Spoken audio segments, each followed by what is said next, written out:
Ini adalah Mitsubishi X-Force Ultimate tahun 2023. Mobil ini merupakan crossover terbaru dari Mitsubishi yang baru saja launching di Gias 2023. Mobil ini akan langsung bertawanan dengan Honda HR-V, Hyundai Creta, Toyota Yaris Cross, Suzuki Grand Vitara, dan lain-lain. Pada kesempatan ini, saya mencoba test drive singkat mobil yang akan masuk ke market potensial di Indonesia ini, sehingga bisa merasakan kesan awal bersama mobil ini dan perbandingannya dengan para rivalnya sudah lebih dulu hadir. Kayak Pajero. Iya kayak Pajero, tapi yang enggak kurang lebih sama kayak Pajero.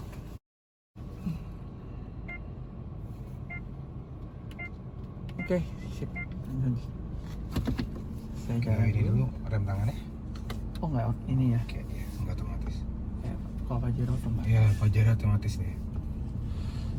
Tuas transmisi ringan, parking brake sudah elektrik yang sayangnya tidak dilengkapi auto release. Brake hold sudah tersedia dan terasa sangat halus. Sistem kerjanya seperti di Mercy yang pedal remnya harus diinjak lebih dalam untuk mengaktifkannya. Masuk ke D dan mobil menggelinding perlahan. Radio ada nih. Peredaman mobil ini cukupan, suara luar teredam baik, namun suara kolong masih terasa. Suara dari kaki-kakinya juga terasa agak berisik. Agak disayangkan di sektor ini karena mengurangi kenyamanannya. Untungnya ada sound system dari Yamaha yang bisa cukup mengatasi suara-suara berisiknya. Posisi duduk mobil ini cukup ergonomis, setir bisa tilt dan teleskopik yang posisinya enak digenggam.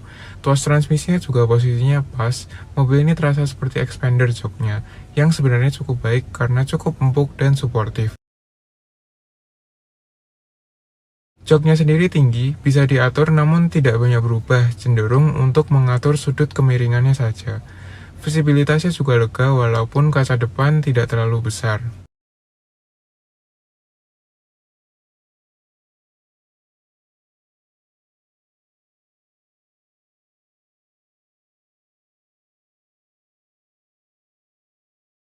Mesin mobil ini 4A91 berkapasitas 1500 cc yang identik dengan Expander. Rasa dan karakternya pun mirip.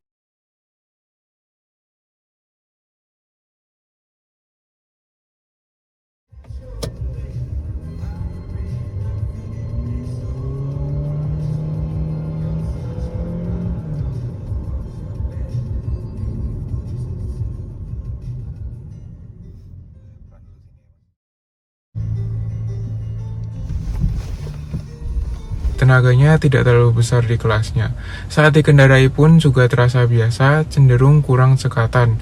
Kombinasi mesin dan transmisi ini membuat tarikan mobil ini tidak spesial, cenderung agak underpowered.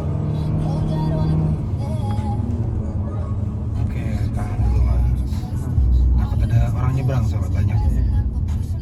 Tidak butuh waktu lama untuk menyadari bahwa mobil ini memang tidak enak tarikannya, karena di Expander pun juga lemot. Saat pengetesan jarak pendek di trek Gias ini, tenaganya cenderung kurang, namun harus dicoba tes jarak jauh dan juga tes kecepatan tinggi di tol.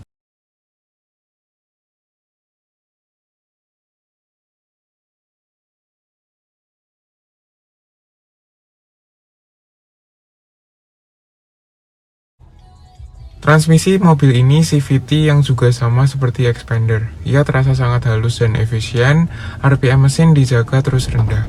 Saat merambat di kemacetan, ia tetap halus dan terasa nyaman. Perpindahan gigi tidak terasa. Saat kickdown, transmisi ini responnya biasa saja. RPM langsung naik, namun tidak terasa dorongan yang kuat. Kinerjanya masih seperti CVT konvensional yang ada lag di awal. Tidak ada simulasi perpindahan gigi manual saat kickdown. Overall, transmisi ini kinerjanya masih di bawah CVT milik Honda.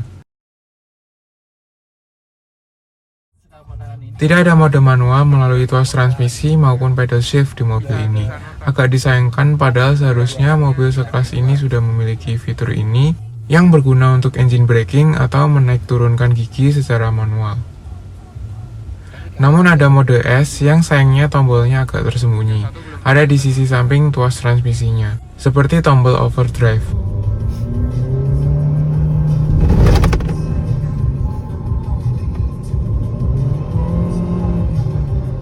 Tidak banyak perubahan karakter tarikannya saat mode ini diaktifkan.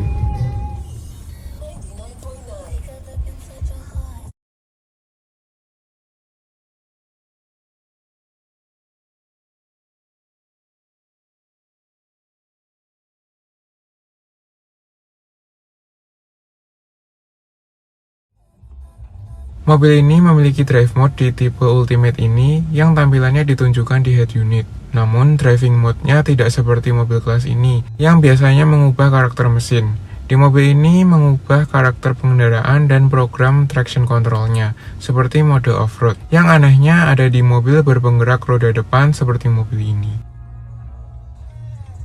Suspensi mobil ini tergolong lembut, ride quality-nya sepintas mirip Expander. Namun setelah dirasakan, ia lebih firm dari Expander.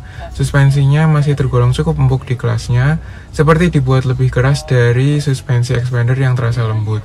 Namun sayangnya, redaman mobil ini kurang baik. Ia agak berisik ketika melewati jalanan tidak rata atau speed trap. Bahkan beberapa bagian interiornya terasa rattling, membuat mobil ini terasa kurang solid. Namun saya harap ini hanya terjadi di batch awal saja, tidak sampai ke unit milik konsumen nantinya. Padahal Expander sendiri cukup halus ride quality-nya. Handling mobil ini juga mediocre. Mobil ini seperti sangat tinggi ground clearance-nya, sehingga wajar jika handlingnya biasa. Setirnya sendiri sangat ringan dan mini feedback yang wajar untuk kelas ini, supaya memudahkan untuk pengendaraan dalam kota. Namun responnya cukup baik dan tidak terlalu delay. Saat manuver masih sedikit terasa limbung, namun tetap terjaga dan tidak berlebihan.